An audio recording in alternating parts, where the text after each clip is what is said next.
Hi guys, I'm here in San Francisco. This is China Beach. And as you can see, the Golden Gate Bridge is right over there.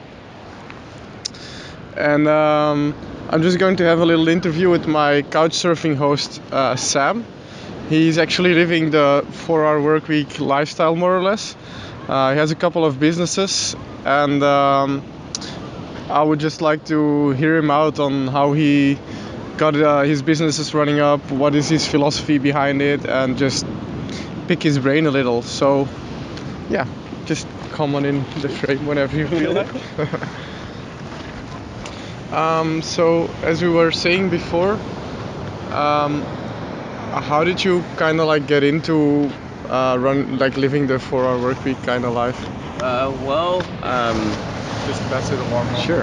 I had originally had a regular 9 to 5 job. I worked that for a few years after graduating from university. It was only after visiting a friend who had told me that he looked in his office and saw people who were 20 years older than he was and realized how miserable they were. And he says, I didn't want to be that way in 20 years. And I was like, you know what, you're right. I don't want to be that way either. And so I just started finding kind of things that sparked my interest outside of what I was working on and related to it in a way. What kind of job were you doing then? At the time, I was working as in architecture, as an architecture firm. It's a fun job, but it was also very corporate environment. You have to clock in, you have 2 weeks of vacation time and all that jazz. And so one day I saw in the news about this guy who was living in a dumpster for a year, as he was a university professor, and he was doing it on purpose. What was his name? His name is Jeff Wilson, also known as Professor Dumpster. I'm sure if you Google search that. He received a lot of media attention for willingly going into live in a dumpster to show how wasteful our lifestyles are, and to show how you can live your life minimally and completely and fully. And so after that year was up, I reached out to him and said, hey, I like what you're doing. Let's hang out. Let's grab drinks. And we became friends eventually. And after having a few drinks and hanging out for a few months, he just said, hey, I've been wanting to do something related to building tiny houses and micro homes. I think we could really turn this into a really cool business opportunity. And so with that, I quit my job, and he and I, grabbed a couple other people to join our team. We just started we started going around and asking investors to help finance our ideas. It sounds like I just flippantly said ask for investors. Of course, before we got there, we compiled business plans and all that. But over time, that business took off and succeeded, and it's continued to do well so far. We're still raising money. But I was able to quit my 9 to 5 and live fully for myself, and still put a lot of time and effort into the business. But once the business did well enough, I was able to reduce my time and role and overall business operations, and start to subsidize my own experiments and my own other ideas that I wanted. And so now I'm doing 2-3 hours a day of work sometimes less, sometimes more. But it's really, the key for me is freedom. I could do it when I want. I could wake up when I want. And now, sometimes I still have to go to meetings or do other things if I want to keep my particular brand going. But I think there are other businesses where even you don't have to do that. You can just do everything without having to go to meetings, and just build your own product, within your room if you want to, and not leave it if you want to, even though that's not healthy and not recommended. So it's been a great 2 years of being free. And I moved to San Francisco not too long ago to kind of help with networking and to continue to build the businesses that I have. And it's been really great so far. Okay. And could you go a little bit deeper in the emotion and the feelings of the moment right before you decided to meet up with the professor, and what got you there, and how were you scared, and how did you feel about all that? Well, in the lead up to that, I wasn't really that nervous. If anything, I actually had emailed him and said that I want to meet up with him under the guise of me writing a blog post saying that I'm writing a blog on tiny houses. I would love to come take photos of the place, and we could talk about it, and I can interview you. And were you actually writing a blog? I was planning on it. I mean, if he was just going to be my first one, then. Cool. But then we started to be really candid with each other, and we really hung out. Our very first time hanging out, actually, after for my blog interview, he took me to his dumpster, took photos, and then eventually he was just like, hey, let's just go hang out and walk around someplace. So we went to around the university, and he started showing me all of these hidden spaces in the university that he likes, that he knows about, and he hides inside of, and and we were climbing into attics of these old historic buildings, and Wow. it was really fun. And so that adventure really helped us bond, and that was our first day of meeting each other, and we became friends over that moment. And of course, having a bit of drinking a little bit after that helped a little bit too. But it was all well. I didn't have any sense of nervousness. I just thought that I had to come to a table with something before meeting with them, saying that I was promising to write him a blog or to, promote him. But now I realize that it's one of the biggest lessons I learned that year was it's okay to ask people and to reach out to people, email people that you think inspire you, because chances are they're a big celebrity to you, but they're not the biggest celebrity in the world. They have time for you if you can really show that you're interested and earnest and learning from them. They're willing to help you out.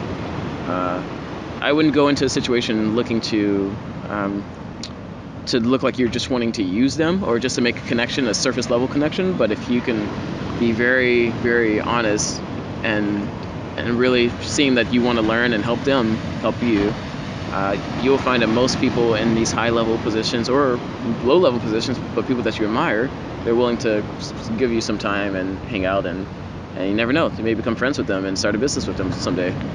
Cool. So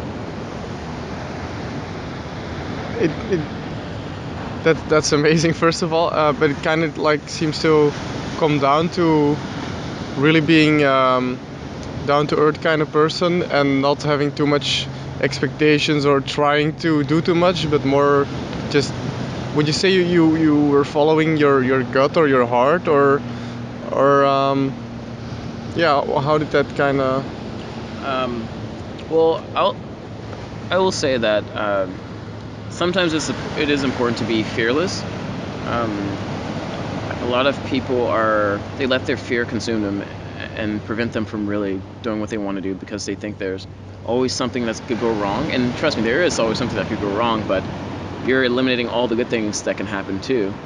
And so I would say I followed my gut, but I also think that there wasn't really out of character, or the moment that led up to me reaching out to people wasn't really a big decision for me. It was just easy. Like, what's the worst that can happen? He says no, right? Yeah. And I move on to the next thing that I want to work on.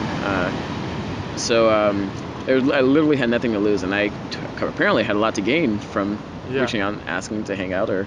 And so that also applies to meeting up with people you want to invest in your company and your ideas.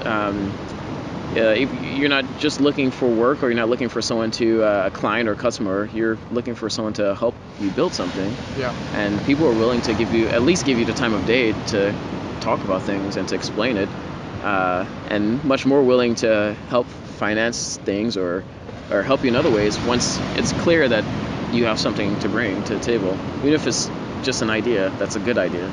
Okay. And so this whole lifestyle to me right now seems like a fairy tale. What would you say the pros but also the cons are of this kind of freedom lifestyle? Well, I guess it's my responsibility to start off with all the negative stuff so that you can hear the best for last. I would think there's definitely a sense of instability when it comes to finances, and that sounds terrifying. But especially if you live in a very wealthy nation or a good society, there are so many ways for you to fail but not be destitute, or to not be poor. And so I was willing to take those risks, but the feeling of not knowing exactly if you're going to have enough to pay for rent next month, it's probably, risky, but I think in the end it evens out a lot, because that's still up to you entirely. Because the good thing is, you have a lot of freedom and flexibility, and you have all the time in the world to pursue these things, especially if you don't have a family, of course. You can use this time to build something, and you have 24 hours in a day.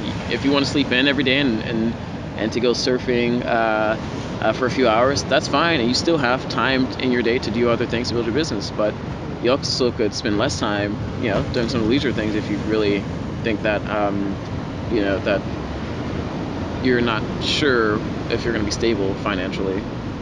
So the whole point of this is to be free, and with freedom comes inherent risk.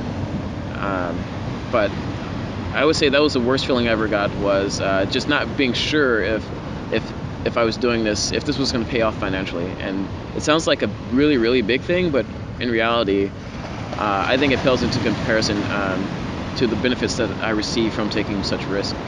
And if you have a good plan, a good idea, the ability to wake up in the morning, or wake up whenever you want to wake up. If you want to wake up in the afternoon and just work all night, that's, no one's stopping you.